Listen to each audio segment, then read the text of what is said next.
Hello friends, कैसे हैं आप लोग? Hopefully superb. चलिए आज की क्लास बिगिन कर रहे हैं। थोड़ा सा हेल्थ इश्यू के चक्कर में हो सकता है आज की क्लास थोड़ी सी स्लो हो, लेकिन हम लोग खूब अच्छे से पढ़ेंगे। सबसे पहले हम टीपी को रिकॉल करेंगे। आज हम लोग थोड़ा सा रिवीजन खत्म कर लेंगे। टीपी को रिकॉल करते हैं, ज़्यादा देर का काम नहीं है टीपी रिकॉल करना। और जब हम इसको रिकॉल कर लेंगे उसके बाद हम देखते हैं आगे क्या करना है। ठीक है, तो 1 मिनट आ जाइए बस।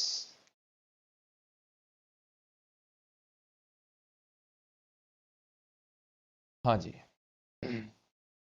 सबसे पहले हमने ट्रांसफर प्राइसिंग जब शुरू किया था, मैंने आपको बताया था कि देखिए ट्रांसफर प्राइसिंग जो था ये शुरू हुआ था निसान कंपनी वगैरह के द्वारा।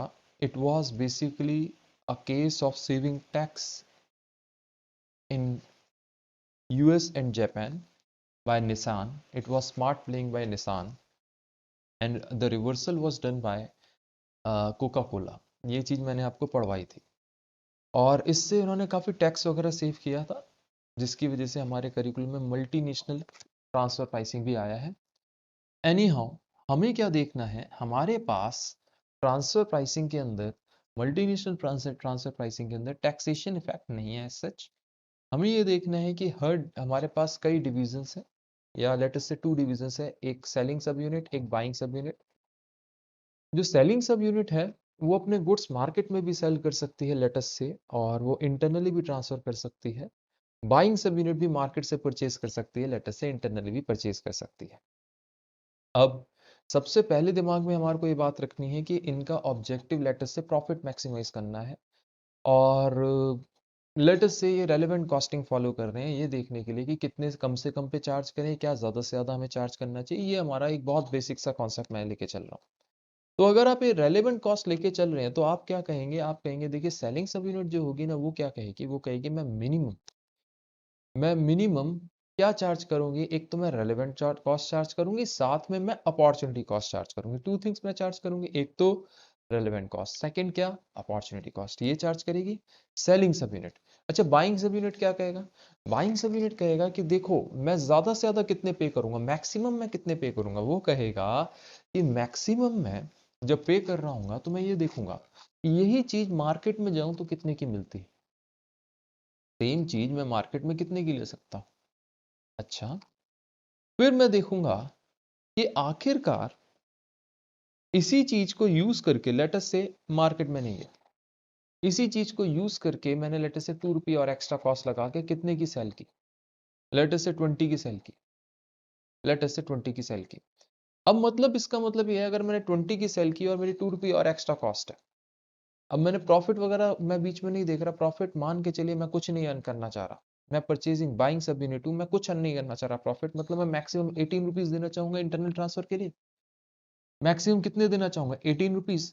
तो अब आपने कहा 2 चॉइसेस आ गई मैक्सिमम में, लोअर वाली लेंगे या तो 18, 18 जो मैंने बोला इसे कहेंगे नेट इंक्रीमेंटल रेवेन्यू, या फिर मार्केट प्राइस की कितने का मार्केट में मिल रहा है।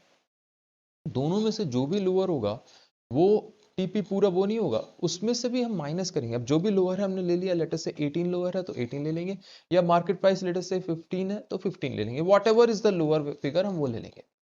उसमें से हम देखेंगे कि इंटरनल ट्रांसफर करने में क्या मेरी कुछ स्पेशल कॉस्ट लग रही है।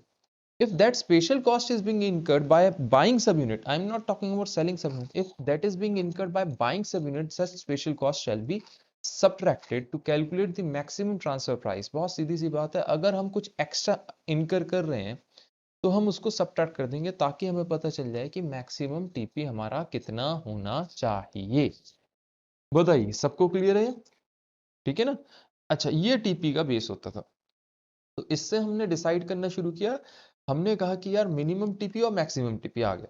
अब देखो सबसे बढ़िया टीपी जो होता है गोल कॉन्ग्रुएंस के लिए, वो वो कौन सा होता है? Negotiated transfer price. क्यों? दोनों बैठते हैं, दोनों के पास ऑटोनॉमी होती है, डिसीजन मेकिंग पावर होती है, दोनों डिवीजन साथ में डिस्कस करते हैं कि क्या बेस्ट रहेगा, और ऑब्वियसली वो अपने बेस्ट के लिए वो बहुत बढ़िया तरीके से डिस्कशन करते हैं और और ऑब्वियसली वो वो जिस रेंज के बीच में कर रहे होते हैं, मिनिमम टीपी और मैक्सिमम टीपी, उसके बीच में कुछ भी चूज करें तो कंपनी एज अ होल का बेनिफिट होता है, ठीक है ना।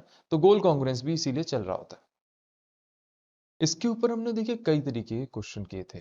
इसमें हमने सीखा था रेलेवेंट कॉस्ट, अपॉर्चुनिटी कॉस्ट कैसे निकालते हैं, अलग अलग तरीके के क्वेश्चन किए थे और बहुत मेहनत की थी हमने इसके ऊपर, रेंजेस समझी थी कि किस तरीके से निकालते हैं। फिर हम थोड़ा सा आगे बढ़े थे, प्रोडक्ट मिक्स डिसीजन के साथ भी इसको लगा के देखा था। अभी various kind of transfer pricing पे मैं आऊंगा। मैंने इसके अंदर आपको product mix decision, pricing decision सबके साथ इसको करना सिखाया था। मैंने आपको कहा था कि देखिए प्रोडक्ट मिक्स डिसीजन जैसे है तो आपको मालूम है, अगर मान के चलिए की फैक्टर है, लिमिटेड रिसोर्सेज हैं, तो आप उन लिमिटेड रिसोर्सेज को पहले ये देखेंगे कि पहले किस पे लगाऊं, फिर किस पे लगाऊं, फिर किस पे लगाऊं, एज पर रैंकिंग। और अपॉर्चुनिटी कॉस्ट पे आप ये देखेंगे जिस पे सबसे कम कंट्रीब्यूशन पर आ रहा है उसको, अपॉर्चुनिटी को लूज करके आप चाहेंगे हम अगर इंटरनल ट्रांसफर कर रहे हैं या कुछ भी डिसीजन ले रहे हैं तो वो करें। आप अपॉर्चुनिटी कॉस्ट उसके बेस पे निकालना चाहेंगे। तो इसके अंदर कुछ स्पेशल नहीं था, बस मिनिमम टीपी निकालने के लिए हम देखते थे कि हमारे इस समय करंट प्रोडक्शन मिक्स कौन सा है, और अगर मैं इंटरनल ट्रांसफर करता हूं तो वो करंट प्रोडक्शन मिक्स चेंज होगा। तो उसको चेंज करते समय किसकी प्रोडक्शन को हम रिड्यूस करते थे, जिसपे हमारा कंट्रीब्यूशन सबसे कम कंट्रीब्यूशन पर की फैक्टर आ रहा था उसको हम कम कर देते थे, ताकि हम इंटरनली ट्रांसफर कर सके। इसके बाद आपने कहा सर यहां तो आ गए।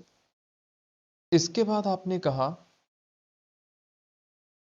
ये बिल्कुल इसी तरीके के क्वेश्चन थे, हमने काफी प्रैक्टिस की थी एक्चुअली। फिर हम आ गए थे सिंपल प्रॉफिटेबिलिटी रिलेटेड क्वेश्चन में, मतलब इसके अंदर कुछ स्पेशल नहीं था, बिल्कुल सिंपल प्रॉफिटेबिलिटी के ऊपर देख रहे होते थे कि आखिरकार किस सिचुएशन में कितना प्रॉफिट है। अब कई लोग कहते हैं कि सर इस तरीके के क्वेश्चन नहीं आते, देखो क्वेश्चन किस तरीके का आ जाए यू नेवर नो। तो हमने हर तरीके के क्वेश्चन किया था, ठीक है। सिंपल प्रॉफिटेबिलिटी रिलेटेड क्वेश्चन भी बिल्कुल इसी तरीके का एक क्वेश्चन था। ये हर सिचुएशन के अंदर हमने प्रॉफिट निकालना सीखा था, बस क्वेश्चन की लाइंस को इंटरप्रेट करते थे। इसमें हमने एक चीज समझी थी, अगर कभी आपको वेरिएबल कॉस्ट दी हो, सो वी ऑलवेज अज्यूम कि variable cost is excluding of material cost या ट्रांसफर प्राइस। ये हम मान के चल रहे होते थे। अगर मान के चलिए वेरिएबल कॉस्ट भी दे रखी है, मटेरियल भी दे रखा है, तो हम कभी भी वेरिएबल कॉस्ट के अंदर हम ट्रांसफर प्राइस या मटेरियल नहीं लेके चलते थे, क्योंकि it can be different in different situations. अच्छा, इसके बाद हम आ गए थे, इसके बाद मैं आ गया था कहाँ पे, इसके बाद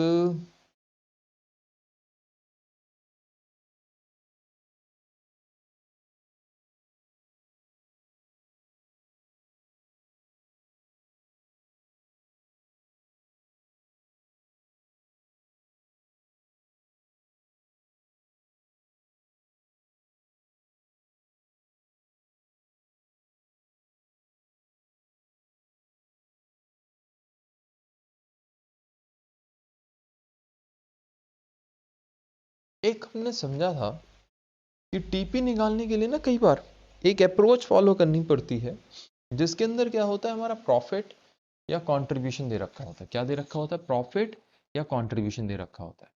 और प्रॉफिट या कंट्रीब्यूशन को हम करते कैसे हैं, प्लीज ध्यान से सुनना मेरी बात। प्रॉफिट या कंट्रीब्यूशन को हम लोग शेयर कर देते हैं कॉस्ट के रेशियो में। मतलब जैसे यहाँ पे कंट्रीब्यूशन था, टोटल कंट्रीब्यूशन आया 58,125। अब अगर टीपी निकालना है तो मैं कैसे निकालूंगा?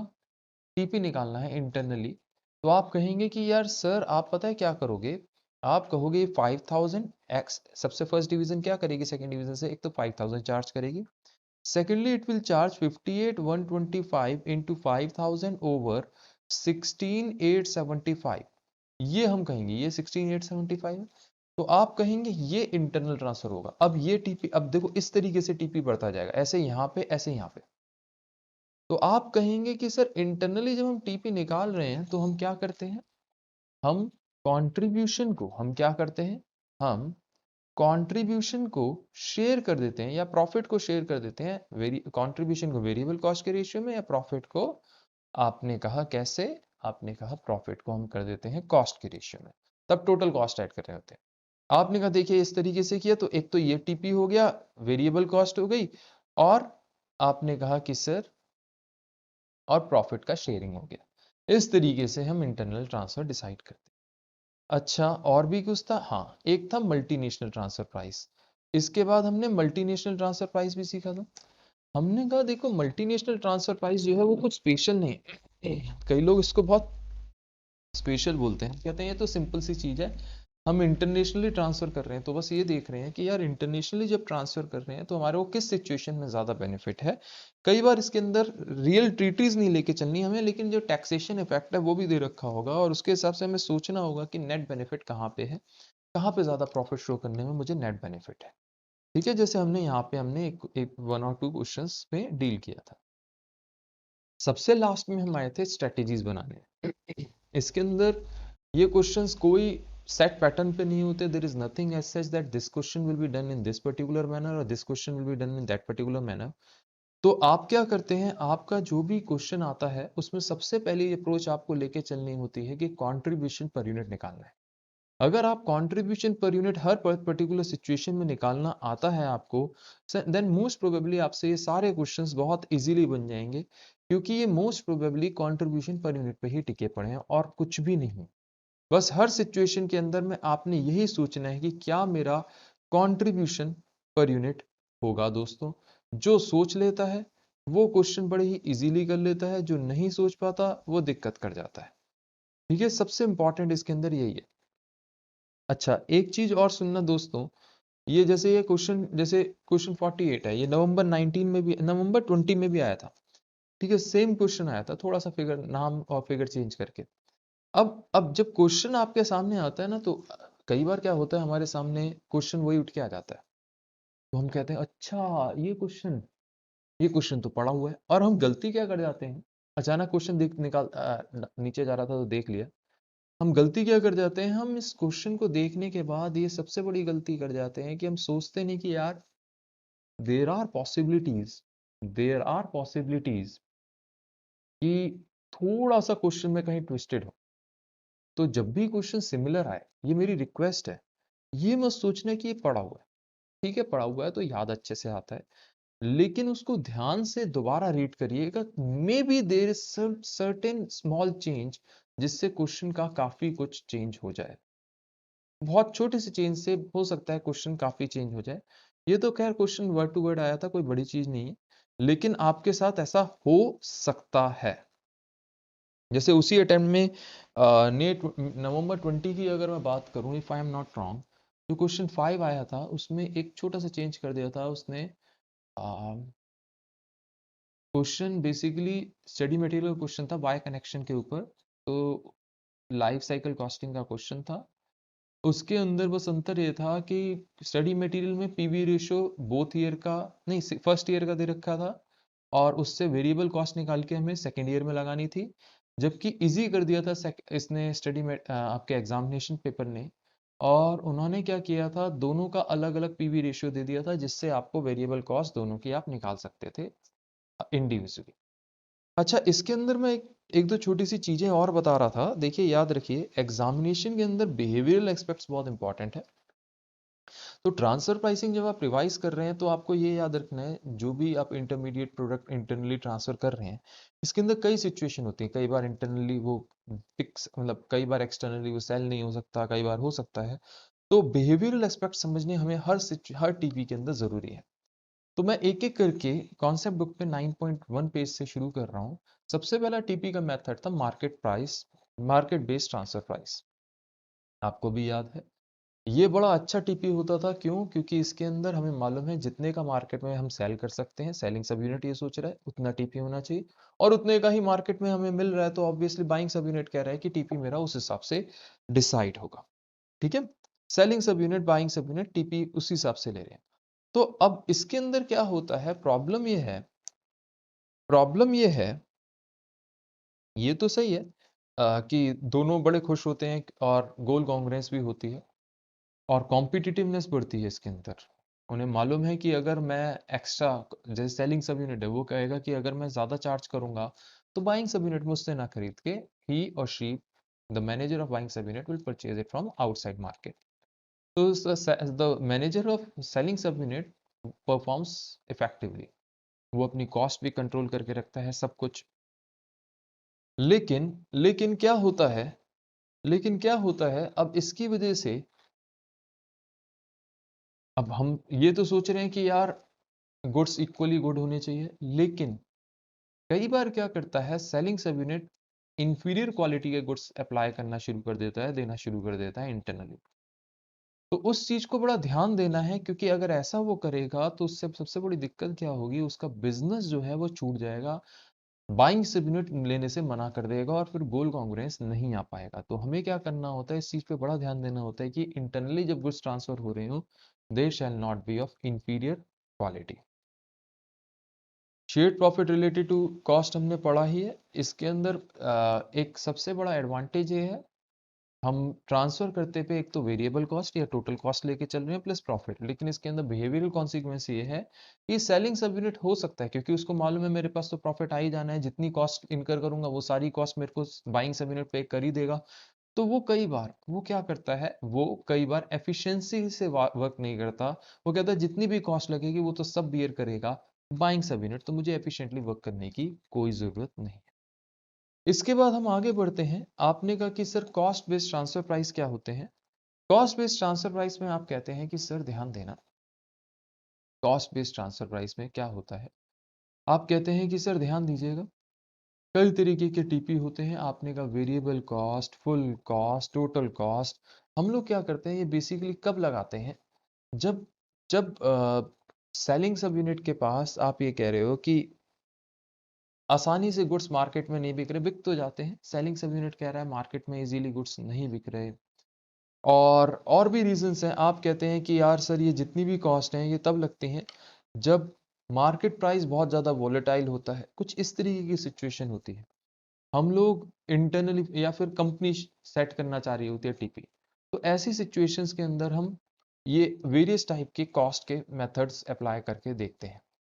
इसमें एक मेथड होता है स्टैंडर्ड कॉस्ट बेसिस। इसमें जो स्टैंडर्ड कॉस्ट बेसिस है वो इसलिए ज़्यादा इफेक्टिव नहीं है, क्योंकि देखिए बाकी सारी कॉस्ट में तो ये है कि सेलिंग सब यूनिट कह रही है कि जितनी कॉस्ट इनकर करूंगा बाइंग सब यूनिट उतनी पे कर देगा, तो उसको कोई दिक्कत ही नहीं है, वो सोचता है मैं इनएफिशिएंट भी रहूंगा तो बाइंग सब यूनिट पे कर देगा, ये बिहेवियरल कॉन्सिक्वेंस है।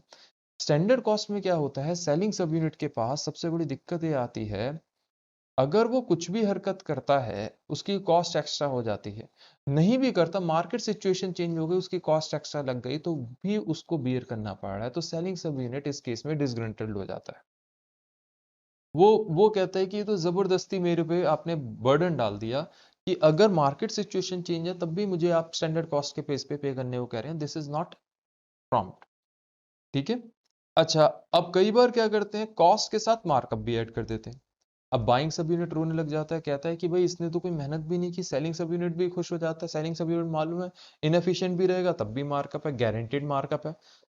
अगर वो अगर वो सोचिए, अगर वो इनएफिशिएंट भी है तब भी उसके पास मार्कअप है, इससे अच्छी क्या बात है।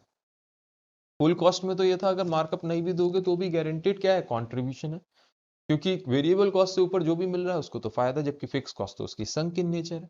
तो आप ये कहेंगे इनके बीच में इस चीज के चक्कर में ग्रजेस चलते रहते हैं आपस में, सेलिंग सब यूनिट कुछ कहेगा, बाइंग सब यूनिट कुछ कहेगा।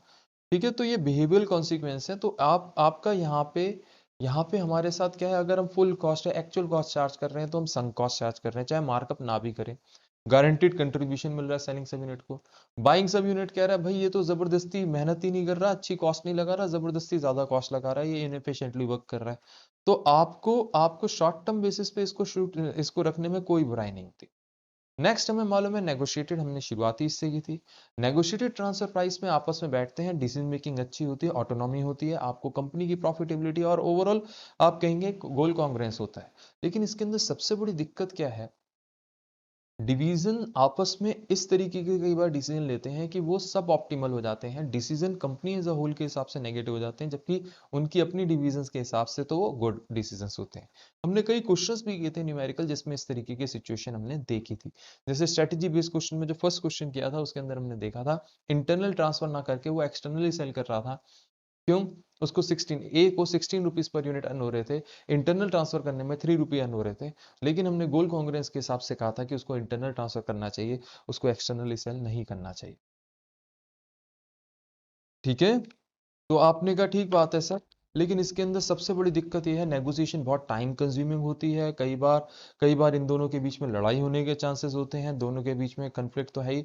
और ये मोर और लेस, अब मान के चलिए मैं मेरे अंदर नेगोशिएशन स्किल्स बहुत अच्छी हैं, तो मैं जितनी ज्यादा मेरी अच्छी नेगोशिएशन स्किल्स, उतने बेस पे मैं टीपी के साथ गेम खेल सकता हूँ। ना कि मतलब ये तो मैंने सेल्स मैनेजर की जो सेलिंग सब यूनिट और बाइंग परचेसिंग सब यूनिट की नेगोशिएशन स्किल्स पे हो जाएगा, ना कि एक्चुअल वर्थ पे। कई बार नेगोशिएशन स्किल्स इतनी अच्छी होंगी कि सामने वाले से, मान के चलिए परचेसिंग सब यूनिट है, वो सिर्फ कॉस्ट पे उठा लेगा उसको पागल बना के। तो ये नेगोशिएशन स्किल्स पे भी डिपेंड कर जाता है। तो इन प्रॉब्लम्स को दूर करने के लिए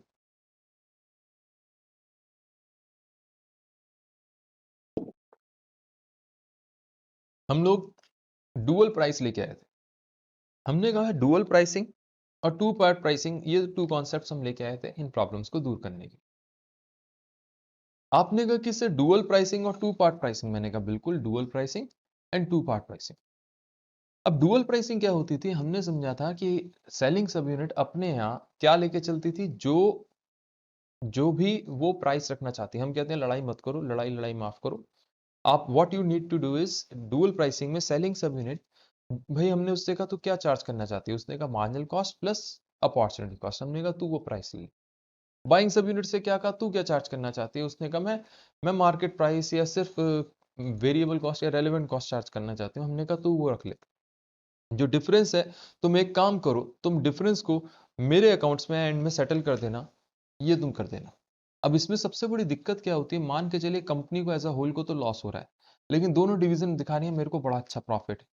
तो इसके अंदर हमारी हमारी नेगोशिएशन तो सेटल हो जाती है, नेचुरल सी बात है। इसके अंदर सब ऑप्टिमल डिसीजन अवॉइड हो जाते हैं, क्योंकि वो फिर इंटरनली ट्रांसफर करना चाह रहे होते हैं। लेकिन लेकिन आप कहोगे कि यार कई बार अनड्यू एडवांटेज मिल जाता है इंटरनल ट्रांसफर डिवीजन को। क्यों? उसको मालूम है कि वो कुछ भी करे, उसको तो प्रॉफिट दिखाना ही मिल ही जाएगा, तो उसको कोई फर्क नहीं है। आपने कहा हाँ, क्योंकि उसके पास तो गारंटेड प्रॉफिट हो गया ना ऑटोमेटिकली, और जबरदस्ती का अनजस्ट एनरिचमेंट हो गया। आपने कहा कि ठीक बात है सर, जबकि बाइंग सब यूनिट भी इसी तरीके से अनजस्ट इंप्रूवमेंट लेके जा रहा है। अच्छा, ये इसके अंदर सबसे बड़ी दिक्कत क्या होती है, आर्टिफिशियल है, कंफ्यूजिंग है, और आपको मालूम है कि यार पैसे तो मिल ही जाने हैं जो भी एक्स्ट्रा है, तो ये मोटिवेटिंग नहीं रह जाता। क्योंकि आप कुछ भी कॉस्ट करिए, कुछ भी आपको मालूम है कि मैं ट्रांसफर करूंगा, मेरे को तो मैं जो चार्ज करना चाहूंगा कर लूंगा, तो ऐसी कोई मोटिवेशन नहीं आती, क्योंकि मार्केट से कॉम्पीट नहीं कर रहे आप। ठीक है।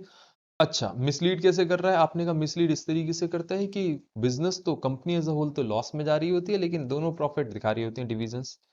एक और आपने कहा कि कौन सा होता है, two part pricing. Two part pricing में हम क्या करते हैं, इन दिस हम कहते हैं कि यार देखो, हम इंटरनल ट्रांसफर कर रहे हैं, तो हम एक तो कहते हैं, अब देखो इंटरनल, अब जब मान के चलिए externally selling sub unit sell ही नहीं कर सकती, लेटस से, ये सबसे ज्यादा कब लगता है, जब एक्सटर्नली सेल ही नहीं कर सकते, तो हम क्या करते हैं, हम कहते हैं एक तो मार्जिनल कॉस्ट चार्ज करेंगे इंटरनल ट्रांसफर करने पे, मतलब रेलेवेंट कॉस्ट, प्लस हम क्या चार्ज करेंगे, प्लस हम लमसम फीस चार्ज करेंगे। सेलिंग सब यूनिट क्या कहेगा, मार्जिनल कॉस्ट के साथ मैं क्या चार्ज करूंगा, मैं लमसम फीस भी चार्ज करूंगा। अब अचानक दिमाग में आता है ये लमसम फीस क्या होती है।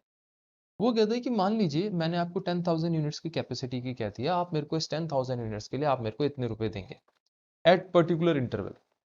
अब अगर आप वो पूरे 10,000 यूज कर लेंगे तो आपका फायदा, अगर कम यूज करेंगे तो योर लॉस। मेरे को आप लमसम देंगे, this will include my profit, my fix cost, everything. कई बार कई लोग इसको पर यूनिट भी निकाल लेते हैं, लेकिन वो पर यूनिट निकालना सही नहीं है। Even study material per unit निकाल लेती है, वो गलत है। होता यह है, हम सिर्फ हर यूनिट के लिए सिर्फ वेरिएबल कॉस्ट पे कर रहे होते हैं, तो ये, और लमसम एक एक एक टाइम इंटरवल पे मिलता है। तो होता क्या है, आपका जो बाइंग सब यूनिट है उसको भी फायदा है कि अब मेरे को लमसम पेमेंट तो कर चुका, अब मैं जब भी परचेज करूंगा तो सिर्फ मेरी मेरी मेरी रेलेवेंट कॉस्ट लग रही है, मार्जिनल कॉस्ट लग रही है, तो वो ऑब्वियसली उससे कम होगी, कहाँ से, एक्सटर्नल मार्केट प्राइस से, तो ऑब्वियसली वो इंटरनली ही परचेज करना चाहेगा। ठीक है। ये सिचुएशन होती है टू पार्ट प्राइसिंग में। इसमें भी ये दिक्कत होती है कि अनजस्ट बेनिफिट उठा रहा होता है सेलिंग सब यूनिट, वो तो वैसे भी सेल नहीं कर पा रहा था, लेकिन अब इसमें वो मार्जिनल कॉस्ट उसकी अगर वो ज्यादा भी लगेगी, तो भी उसको मालूम है कि सामने वाला दे रहा है, तो वो इतना एफिशिएंट नहीं होता, लेकिन फिर भी यहाँ पे फायदा ये होता है कि ऑप्टिमल डिसीजन ऐसे हो जाता है कि वो इंटरनली खरीदना चाह रहा होता है। ठीक है, ये आपका ये आपका पूरा ट्रांसफर प्राइसिंग का रिवीजन था। अगर किसी को किसी भी तरीके से कोई डाउट हो, ही और शी में आस्क।